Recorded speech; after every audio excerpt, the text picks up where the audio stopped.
am so sorry तिमीहरू फटा नबोल तिमीहरू कमेन्ट नराम्रो नगर हैन द्याट्स इट नाचिकमा कुकुर ल्याले तिमीहरूले भालु भन्दैमा म भालु हुने होइन मलाई देखिरहेको छ जहिले यही ठाउँमा यही भेषभूषा मलाई देखिरहेको छौ कोहीसँग सुतेको देखेको छ भने तिमीहरूले भालु भन हाम्रो सरले के भन्नु सक्ने हाम्रो यहाँ सरले यस्तो प्रेम परदेशीले तपाईँ राति गाइस चिक्नु डबल ट्याप ट्याप लाग्यो नि तपाईँलाई बुढीलाई पल्टाइवरी हान्नुहुन्छ त ल्याम्ले त्यो पनि लाज सरम हो नि त तपाईँले किन चिक्नु भएको नचिक्नु त्यस्तो ब्रह्माण्डमा पशुपतिमा गएर चाहिँ गाजा तातो जस्तो मुख गर्दै बस्नुहोस् न त्यहाँबाट हामी मान्छौँ तपाईँ बुढी राति चिक्ने अनि यहाँ छाडा नबोल भन्ने व्यवहारले उतार्ने यहाँ हो कि होइन नचिके पो भन्नु सही हो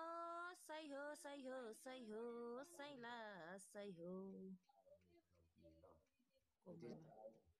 यहाँ छाडा भयो नेपाल बसेको मान्छेलाई छाडा के तरिकाले छाडा भन्नुहोस् त प्रतिक्रिया दिनुहोस् एबिदान हान्नुहोस् होइन सुल्टिने कता हो अरे थ्याङ्क यू सो मच सबैले डबल ट्याप सबैले ट्याप ट्याप हानौँ न साइला गेम लाउन उताबाट यताबाट मिल्दैन क्या अनि मैले के यहाँ ठाडै पारेर बुढी चिकेको छु र अनि मैले चाहिँ अपराधी केस चाहिँ संविधानमा 2010 धाराले के भन्छ भने तपाईँले जुन प्रतिक्रिया बोल्न पाउनु भएको छ गर्न पाउँदैन हेर्न त पाइन्छ छुन पाइँदैन हेर्न त पाइन्छ छुन पाइँदैन ल एन्सर पाइँदैन यो आक्रमण शब्दले ती शब्दकोशलाई हालेर चाहिँ प्रतिक्रिया थ्याङ्क यू सो मच सबैजना 102 जना सबैजना डबल ट्याप ट्याप हामी बोलेको मन पर्दैन हाम्रो शब्द मन पर्दैन भने किन तपाईँहरू चाहिँ ओइरो पहिरो लाग्नु भएको त हो सोल्टीहरू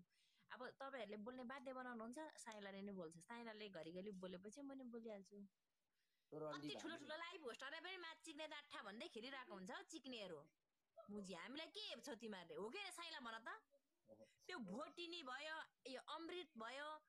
ओ म्याच चिक्ने जाठा भोटिनीले त्यसो भन्छ अमृतले भन्छ ओइ जाठी ओइ भोटिनीमा जाठी हान गर ग्यास बोक भन्छ चिक्ने मुजी हामीलाई अनि भन्छ चिकिसके त अमृतले भोटिनीको दुध पनि यत्रो यत्रो रहेछ अमृतले चिकिसके त भोटिनी भन्न पायो गर्न पाइएन जे पाए त्यही भन्छ साइला चाहिँ चिक्ने मैले लिएर मुजी बोर्डमा मुजी नचाएको त्यो भोटिनीलाई ल्याङ ल्याङ गरिन्छ मुजी 3 जना 4 जना भ्युअर हिँड्दा मुजी मेरो 1500 भ्युअर हुन्थ्यो मुजी अहिले मलाई ल्याङ ल्याङ गर्नु खोज्छ जाठी बोल्न उसको बहिनीको पनि पुती राम्रो छ भनेर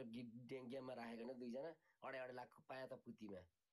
यसलाई पनि सो गर्छ भनेर राखेको थियो भोटिनीले त्यसको बहिनी मुजी गेम खेल्दा एक्लै बस्नु किन राखिदियो भोटिनीको बहिनी किन बोल्ने आवश्यक के थियो त्यो बुढा भाग भन्नु मलाई इज्जत छैन मेरो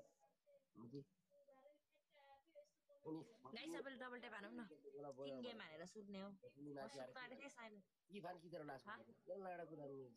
भोटिनीको दुध यत्रो यत्रो रहेछ चिक्नु त्यो दिदी बहिनीको पुती सो गर्नु परेको थियो तिनीहरू कहिले देखाऊ साइलाले चाहिँ किन भाइरल भयो भन्दा पुती सो गरेर भाइरल भएको थियो चिक्ने के छ त्यसको क्यापेसिटी के छ अन्त चिक्ने एउटा रोज होइन के 4टा रोज फाल्नु न सोल्टी हामी भनेको मुजी 1 नम्बरको भाइरल गर्छ हरेक कुरामा चिक्ने हरेक ज्ञान कुर्न मुजी हामीसँग मेरो खुट्टाको धुलो भोटिनी अहिले गेम खेल्नु पर्ला धुलो हानिदिन्छ टाउकोदेखि माथि माथिदेखि तल हानिदिन्छ बोला भोटिनीलाई पाउँछ मुजी मेरो त 8 जनाले हानेको 2.5 लाख कोइन 10 मिनटमा 1 लाख कोइन हानेर हिँडेछ फ्रान्सबाट बिपीले भोटिनी बाँचेछ म आउनु भ्याइनँ भनेर चिक्ने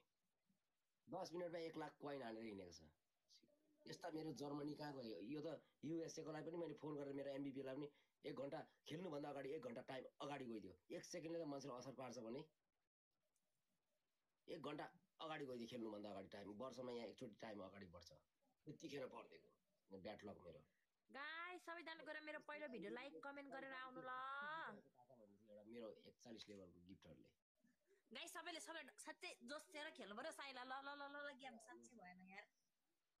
मुजी अघि एउटै गेममा 50,000 कोइन आएको छ के मलाई के सोच्छौ गाइस सबैजना मिलेर डबल ट्याप हानौँ त गाइस सबैजना मिलेर 107 जना मिलेर सबैले डबल ट्याप हानौँ